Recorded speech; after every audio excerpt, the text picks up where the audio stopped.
Est-ce que tu t'es déjà demandé pourquoi les coachs et formateurs ne proposent pas leur formation gratuitement? Si nous sommes si riches, pourquoi ne pas les offrir? Ce sujet m'est venu lors d'une discussion avec un partenaire. Il m'a demandé mais pourquoi je faisais des formations, pourquoi je les rendais pas gratuites pour ma communauté, surtout ceux qui démarrent comme moi à l'époque. Et on a échangé sur le sujet, c'était pas le sujet de base. Et du coup, ça m'a donné envie de faire cette vidéo. On va en parler, je vais te donner quelques éléments sur ma position concernant les formations, les accompagnements sur Internet. L'altruisme, être altruiste, être philanthrope, être super généreux. C'est super sur le papier, c'est une perspective intéressante, mais plus facile à défendre quand on n'a plus de soucis financiers ou alors qu'on veut optimiser ses impôts. Ça, c'est encore un autre sujet. Mais ce que je veux dire par là, c'est que lorsque les besoins financiers ils sont comblés, c'est plus simple d'adopter ce type de position. Mais la réalité, c'est que la plupart des gens, je t'apprends rien, formateur comme coach, ça reste une expertise qui est une source de revenus. C'est pas parce qu'on monétise son savoir qu'on est moins généreux ou altruiste, et je vais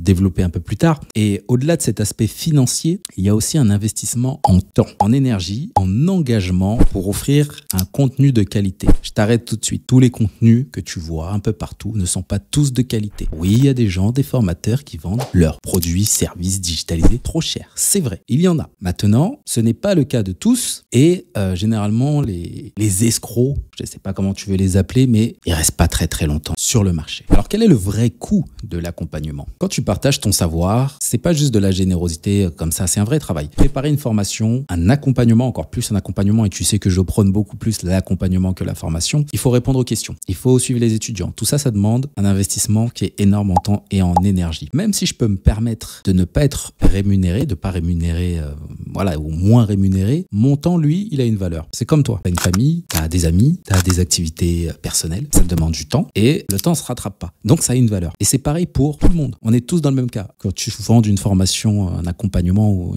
peu importe, ou que tu sois une personne qui n'est pas du tout dans ce milieu, ton temps a de la valeur. Je vais te donner un exemple concret. Quand j'accompagne des personnes, notamment à investir dans l'immobilier, je leur donne pas juste du PDF comme ça et ils se débrouillent. Non, c'est que je prends de mon temps pour faire des lives, des visios. On va étudier les biens, on va regarder les biens ensemble, on va faire des calculs de rentabilité. Je vais leur expliquer comment fonctionne la promesse de vente, le compromis de vente, qu'est-ce qu'il faut regarder, les éléments où on peut se faire piéger une fois l'acte authentique, la partie banque, comment convaincre les banques, qu'est-ce qu'il faut mettre en avant, sans parler de toute la partie travaux. Et je fais les visites avec les contre-visites, je les fais également. Donc je prends de mon temps, je prends ma petite voiture, je me déplace en région parisienne pour aller visiter le bien qu'ils estiment, qu'on a travaillé ensemble, qu'on estime intéressant. Donc c'est pas juste du PDF comme ça, non, c'est du temps. C'est normal au final, une fois que l'opération est terminée, qui génère ce qu'ils ont à générer, c'est normal d'avoir un retour sur investissement derrière. Sans compter bien évidemment l'aspect réseau, parce que c'est bien d'apprendre, de connaître une certaine méthodologie, de connaître un peu la théorie, un petit peu de pratique. On sait très bien, les personnes qui avancent confortablement, ce sont aussi des personnes qui ont du réseau. Et donc en 8 ans, en 8 ans d'expérience dans l'immobilier, j'ai quand même un réseau de personnes intéressantes, notamment sur les travaux, la partie expertise comptable, avocat, toutes les personnes qui rôdent autour de l'immobilier. Et ces personnes, on en a besoin pour avancer dans nos projets. Ça, c'est une chose. Il y a aussi quelque chose que ce partenaire m'avait dit aussi lors de notre échange ensemble, c'est qu'il m'a dit, mais en fait, je sentais que ça le gênait dans le sens où il m'a dit, moi, j'ai un gars comme client, parce qu'en fait, lui, ce qu'il propose, c'est des outils pour les personnes qui font l'activité de location courte durée. Donc, il a beaucoup de clients qui utilisent son outil. Et il me disait, mais moi, il y a un truc qui me choque un petit peu, c'est qu'un gros formateur dans la location courte durée me dit, il a plus de 100 000 ou 200 000 abonnés sur Instagram. Apparemment, ce sont les plus gros, je sais pas qui c'est, mais bon, peut-être que tu sais qui c'est. Honnêtement, je vois pas qui. Et il me dit, mais tu sais, ces gars-là, ils ont que 3 logements à Airbnb et ils vendent de la formation à l'appel. Et c'est vrai que, naturellement, on peut se dire, mais attends, les gars, ils ont que 3 biens immobiliers et ils s'autoproclament, je sais pas ce qui c'est, je connais pas leur contenu, mais ils s'autoproclament formateurs et ils aident les gens à se lancer dans l'activité. Et oui, comme ça, je me dis, ouais, c'est vrai que c'est un peu léger, 3 logements, en 2-3 ans, c'est peut-être un peu léger. Mais en prenant un peu de recul, je me dis, l'objectif, c'est quoi? L'objectif, c'est que tu puisses aider une personne à atteindre ses objectifs financiers. Si ces personnes y arrivent pour de vrai, grâce à une formation, un accompagnement, peu importe, l'objectif, il est rempli. L'objectif, il est rempli. Et ça m'a fait penser à un truc, c'est que il disait, oui, mais attends, les gars, ils ont que 3 logements. Moi, si je veux vraiment évoluer dans ce domaine-là, je peux faire, en gros, évoluer cette personne, au lieu de la faire évoluer, on va dire, de 0 à 1, je vais prendre une personne qui va me faire évoluer de 0 à 10. Et je le répète, mais tu sais, il y a énormément de gens qui veulent juste passer de 0 à 1. Tout le monde n'est pas Superman pour faire des choses grandioses, des choses magnifiques dans la vie. Non, ça, c'est pas tout le monde. Ça reste une minorité. Et des fois, on l'oublie. C'est une minorité de gens qui peuvent vraiment démarrer à fond fort, aller loin. La grande majorité, ils veulent juste passer de 0 à 1. Ils veulent sortir un peu la tête de l'eau du quotidien. Et souvent, les gens qui sont un petit peu expérimentés, ils ont ce syndrome de l'expert et de la déconnexion des besoins réels, des débutants surtout. Ça, je le vois. Il y a une différence entre le passage de 0 à 1 et le fait d'avoir déjà beaucoup d'expérience. Quand tu es déjà trop loin, tu peux oublier un peu comment c'était au début, tu vas avoir des biais parce que tu es déjà trop loin. Alors que peut-être que des personnes qui sont encore dans le dur, encore dans le business, et attention, hein, je dis bien aux les gens qui forment ou qui accompagnent, il faut donner du crédit à ces gens-là qui font encore cette activité-là. Tu fais de l'immobilier, tu fais de la formation, de l'accompagnement en immobilier, il faut que tu continues à faire de l'immobilier, peu importe de quelle manière. Mais il faut quand même rester dans le réel, sur le concret, au niveau du terrain. Et ça, c'est quelque chose qui est intéressant quand tu formes ou que tu accompagnes, que tu sois encore toujours toi dans ta réalité. Alors oui, tu seras à des échelons un petit peu plus élevés ou plus élevés, mais tu es quand même encore sur le terrain. Et ça, c'est important. Et là, peut-être que tu vas me dire, ouais, mais encore un de ces gars qui pense qu'il est différent, qui fait les choses différemment des autres. Moi, je te le dis, et puis il y en a certains qui me connaissent depuis un petit moment. Je viens pas d'arriver, entre guillemets, dans le game de l'immobilier. Tu peux voir sur mon Instagram, tu peux voir des anciens posts, etc.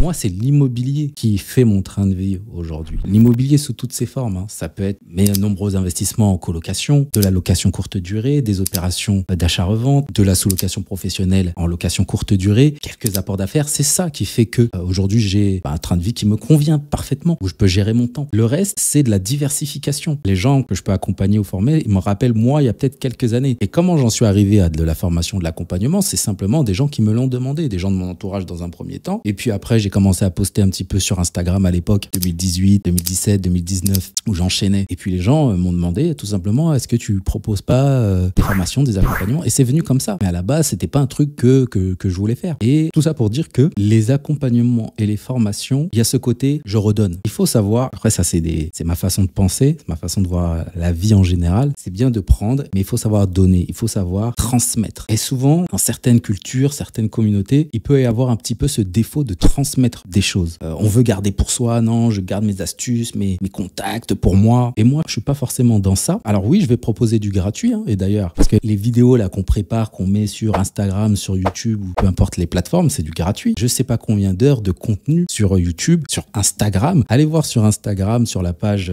IGTV, je sais pas si ça s'appelle toujours comme ça, mais des fois je faisais des lives et je disais allez hop, je suis sur le terrain, je suis sur le chantier avec des gars des travaux ou je sais pas avec qui, je fais un live et le live dure peut-être 30 minutes, 45 minutes et je les laisse sur mon Instagram. Mais c'est les contenus qui sont les moins vus parce que c'est pas du tape à l'œil, c'est pas du court, du clinquant dès le départ. Et pourtant, ce sont des vidéos où il y a du contenu, des infos très intéressantes à l'intérieur. Allez voir, il y a des lives que j'ai laissés sur mon Instagram où il y a des infos gratuitement. Donc le gratuit, je le fais. Maintenant, il y a quelque chose que j'ai remarqué par rapport à la gratuité, c'est qu'il y a un effet psychologique de la gratuité. Quand tu parles de CPF, de Calliope, tout ça, ça a permis effectivement à des milliers de personnes d'accéder à des formations gratuites. Mais est-ce que cela a vraiment impliqué les apprenants? On le sait, très peu de gens, et puis maintenant que je fais de la formation, je le vois aussi, même si je trouve que voilà, nos stats sont pas trop mal quand même, mais de manière générale, il y a une stat qui a été faite, c'est que je crois qu'il y a peut-être 15% des personnes qui vont au bout de la formation. De notre côté, bon, il y a 80-90% qui vont au bout de la formation. Mais après, ça s'explique aussi qu'on a fait une formation qui est concise sur la sous-location professionnelle et la location courte durée, qui est assez concise mais efficace. Hein. Concis, court, ça ne veut pas dire pas efficace, mais il y a ce phénomène-là. Et en fait, c'est très simple. Quand l'argent ne sort pas de ta poche, eh ben, tu as tendance à être moins impliqué. Tu sors pas 2000 € de ta poche, tu te dis, bon, ça va, ça a été pris par l'État ou je ne sais pas quoi. Donc tu dis, bon, je vais être un petit peu à fond les 2 premières sessions et puis après, tant pis. Alors que quand c'est 2000 € qui sortent de ta poche, 1500, 3000, peu importe. Là, tu dis, oh, ça fait quand même un petit trou dans ma trésor. Il faut que j'ai un retour sur investissement. Et ça, c'est l'effet aussi, c'est la réalité. C'est l'effet pervers de la gratuité, c'est que manque d'implication et ça crée en fait des spectateurs plutôt que des acteurs, des gens qui veulent réellement changer leur vie. Et ça, c'est le cas chez tout le monde. Donc voilà, au final, proposer ces formations gratuitement, c'est un choix. Ça doit être pesé. Moi, personnellement, mon expertise, mon temps, mon réseau, mon engagement mérite d'être valorisé. Très clairement, tu veux du gratuit? J'en propose. Sur YouTube, sur Instagram, sur Twitter, en story, sur Instagram. Il y a plein de personnes, après toutes ces années, qui me posent des questions en privé, en DM, qui répondent à une story écrit et puis ils ont des choses à me demander sur Twitter, beaucoup. Après, abusez pas, c'est juste les personnes qui, voilà, on se connaît pas, tu me fais un vocal de 3 minutes. Maintenant, ils sont plus de 3 minutes, tu me fais un son de 4-5 minutes. Bon, j'abuse un peu, mais c'est vrai que des fois, les vocaux sont longs. C'est un peu compliqué pour moi. Des fois, je vais écouter, mais d'élaborer une réponse longue, etc. Je vais privilégier quand même les personnes qui sont dans la formation ou dans mes accompagnements. Et ça, faut le comprendre. On a tous une vie, on a tous 24 heures dans la vie et la vie ne se résume pas qu'aux réseaux sociaux. Donc toi, qu'est-ce que tu en penses de tout ça? Est-ce que tu es plus impliqué quand tu achètes une formation, quand c'est du gratuit? Qu'est-ce que tu penses du monde de la formation et de l'accompagnement? Est-ce que tu mets tout le monde dans le même panier ou pas? Comment tu vois les choses? N'hésite pas à laisser un commentaire. Abonne-toi et puis je te dis à la prochaine.